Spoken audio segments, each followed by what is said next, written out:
Year 5, hope you're okay. We are beginning chapter 4 today, okay? So the end of chapter 3, Bess's brother started to kind of get a few little inklings that something might be going on. Not sussed them out just yet, but we'll have to find out and see if in this chapter things like the smelling of tobacco smoke and things like that, people are starting to think, what's going on here? Okay, so chapter 4. Now that Will was back home, I seemed to see less and less of my friend Walter.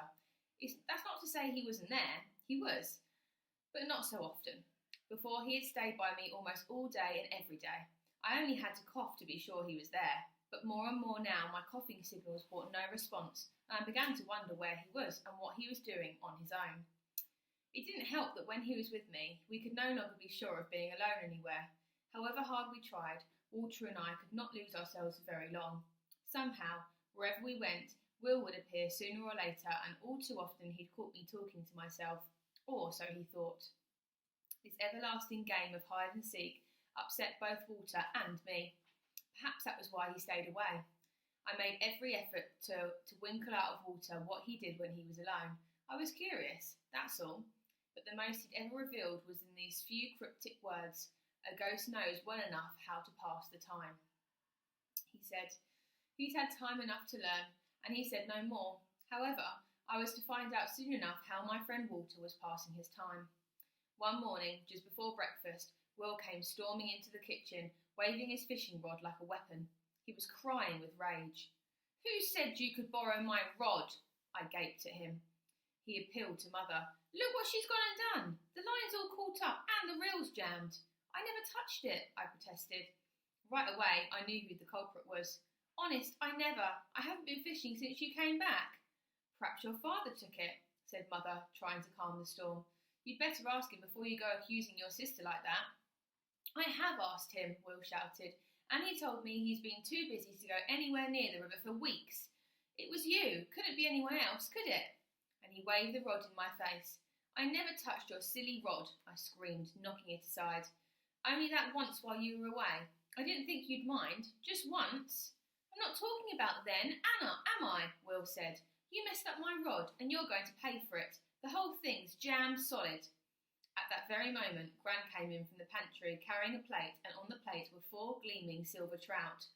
"Well, someone's been fishing," she said, "and I can tell you it's not me. Fresh as daisies these are. Found them on the kitchen table when I came down this morning. Straight out of the river, I'd say." She put the plate down on the table and wagged her finger at me. "I've told you before, Bess. Neither a borrower nor a lender be." And she had told me, often. It was one of her little sayings. Gran had hundreds of them, and she trotted them out whenever she could. Father came in from milking and kicked off his boots by the door. "What's all the fuss about?" he said. "You two being at each other's throats again?" And Will told him the whole story and pointed in triumph to the plate of fish on the table. He picked it up and carried it across the kitchen and presented it to Father as evidence. "Sea trout again. Couple of pounds each. Nice fish. Well," Father said, looking down at me, "what have you got to say to this, my girl? You could hardly catch him without a rod, could you?" There was nothing for it but to confess. I made of it the best I could. "I thought you'd like the fish, that's all," I cried. "You're always saying money's short and we've got to be careful, and so I thought I'd try and catch a few fish." And the tears flowed as freely as I could manage. "She didn't mean any harm, Will," said Mother, putting her arm around me and drying my eyes with the dishcloth. "All right," said Will, "but she's got to ask, that's all, or get her own. What am I going to do about this line? I'll never get it undone." "I'll give you a hand with it later, Will," said Father, and he ruffled my hair. "You went out and caught these?" he asked. "Last night," I nodded. "Should have been in bed, shouldn't you?" There was some consolation at least in the admiring look he gave me, but things were getting out of hand, and I knew I'd have to speak to my friend Walter, and soon. I found him that evening out in Sally's field. I'd been coughing for him everywhere, increasingly angry at the predicament he'd landed me in. When I told him, he just roared with laughter. "I commend you, Bess, for your quick wit," he said, and then he went on. "Did you see the moon last night, chick?" "I was asleep last night," I said, wondering what that had to do with anything. "Had you seen the moon and the mist rising from the valley floor, you could not have stayed abed," Walter went on, Fish rise on such a night, dearest cousin. I could not but go. And what a night it was, filled with the cries of owls and foxes and the piping and splashing of otters. On such a night a soul could be at peace, even one such as mine. How did you mess up his reel? I asked. Alas, I became entwined with an unfortunate overhanging branch, she said. One of the perils of fishing at night. I did all I could, cousin. I climbed the tree to retrieve it, and that was no easy task for a ghost of my years. Despite my best endeavours, however, I ended up with a bird's nest for a reel and had to come home. I asked you, what was I to do? Was I to leave the fish I had caught for the otters and the herons? I wanted to keep them for you, so that we might cook them again by the river as we did once before, remember? Would you scold me for that, dear cousin? I brought them back for you. I was in the kitchen with the fish laid out on the table and trying to unravel the line when the door opened. Gran? He nodded. She made at once for the stove and put on the kettle for her morning tea. She always rises with the birds for her cup of tea, and I'd forgotten it. She took one look at the fish and straight away scooped them up and set about washing them and gutting them. I thought it's best not steal them away from under her nose.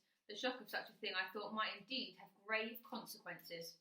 So there you have it all, my cousin. I owned the fault was mine, and if I had harmed you, dear Bess, then I beg you humbly to forgive your wretched cousin, who loves you tenderly, and would have you love him as well. How could I be angry with him for long? Am I forgiven, cousin? I suppose so, but we'd better not pinch his rod again. That's all, I said.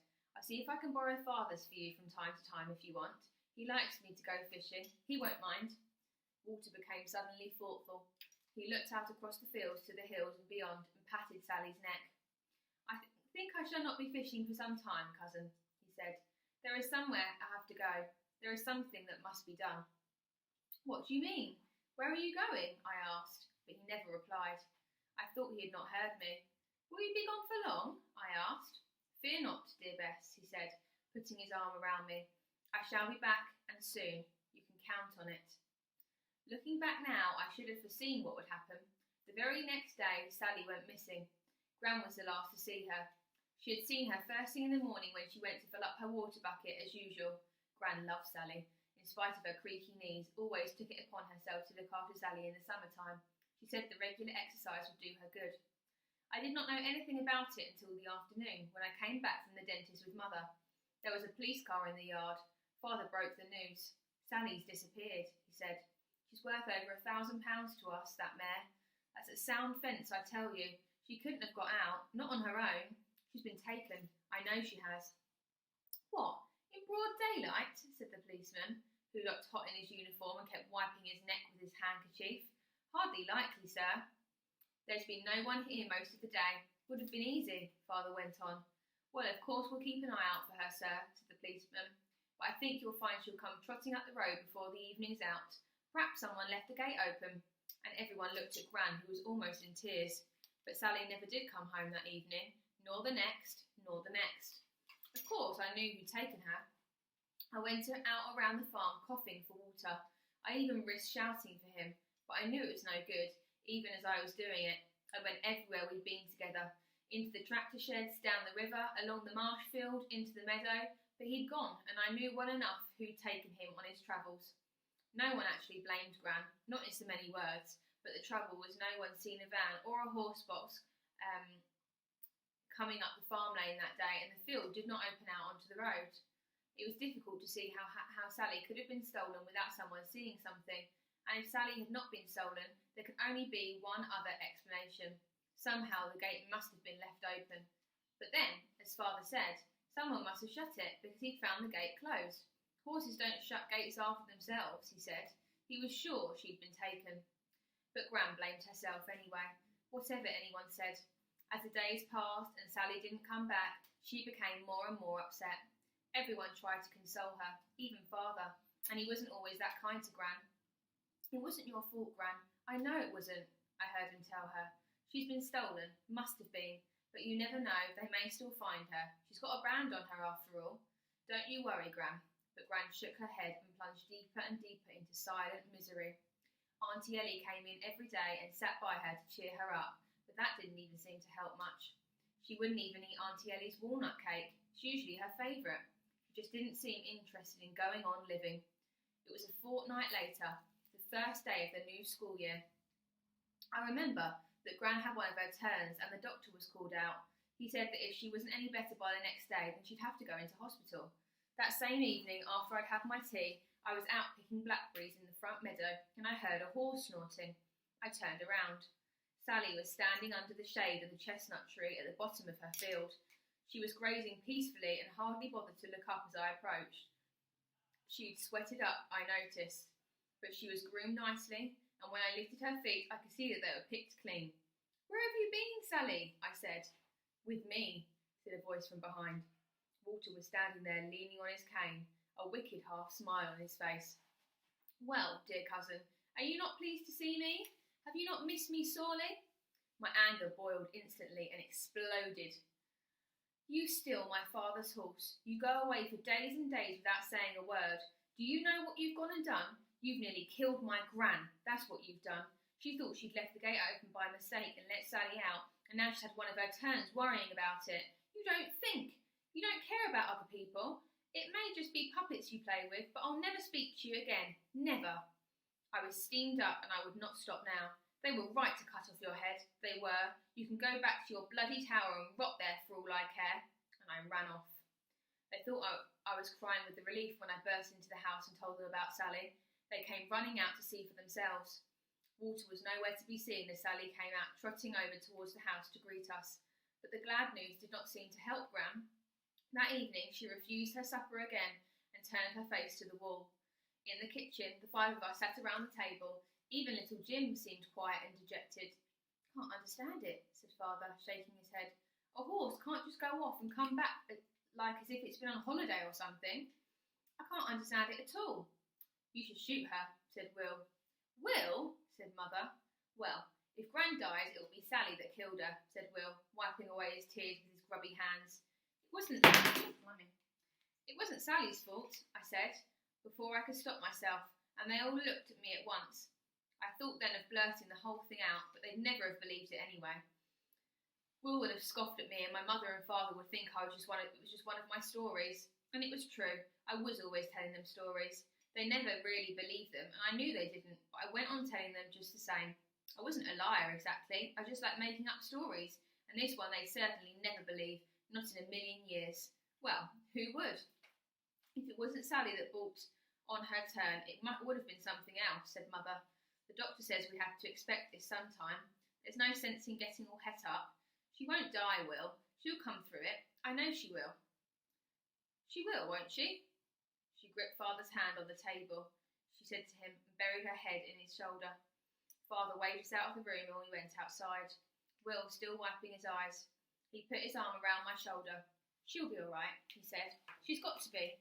I decided I quite liked my brother after all.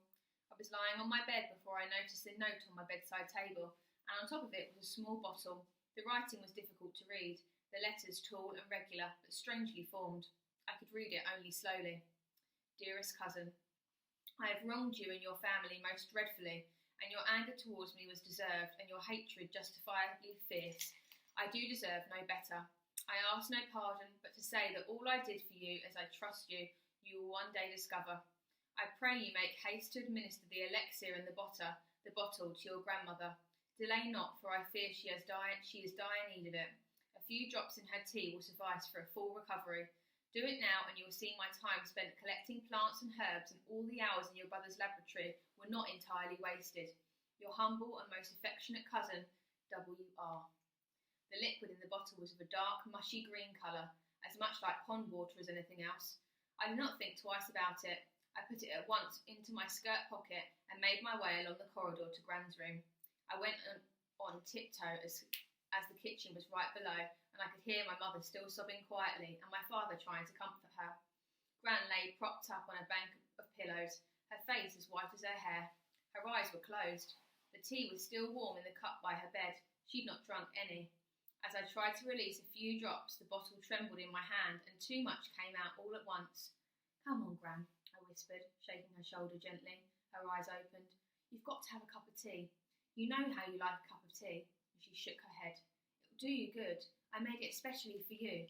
Waste not, want not. That's what you always tell me, remember?" A suggestion of a smile moved her lips, and that was enough to encourage me. I put my arm around her neck and helped her to drink it down. She spilt some on her nightie, but she took almost half a cup before she fell back against the pillows. "That was nice, dear," she said, and she closed her eyes again. I left her and went back to my bedroom. I opened the bottle and smelt it. It smelt like minty cough mixture. I pondered again and again over the note. I do not know why, but I had an absolute and complete faith in my friend, Walter. I never doubted, not for 1 minute, that his medicine, his elixir, would work. It couldn't have been more than an hour later when I heard Gran calling from her room. Will raced along the passage outside my door. Mother and father were taking the stairs in twos with Hump close on their heels. By the time I reached Gran's room, they were all there. I was not at all surprised at what I saw. Gran was sitting up in her bed, her face still pale, but her eyes bright and alert. "I had the strangest dream," she said, looking somewhat bemused. "There was this old man bending over me, dressed in all black he was, and with a handsome beard on him. He had earrings, just like a pirate. I don't usually like men with earrings, it's not proper. Anyway, he told me that I'd be quite all right just so long as I drank a cup of tea, and then he disappeared, vanished into thin air. Then, soon after in comes Bess. It was you, dear, wasn't it?" "Yes, Gran," I said. "I thought so. She told me to drink a cup of tea, and so I did, and I'm right as rain now." Mother and father and Will looked at each other in utter amazement. "I could eat a horse," Gran said, smiling. "Honest, I could." "Sally, perhaps?" said Will, and we all laughed or cried. It was difficult to tell which.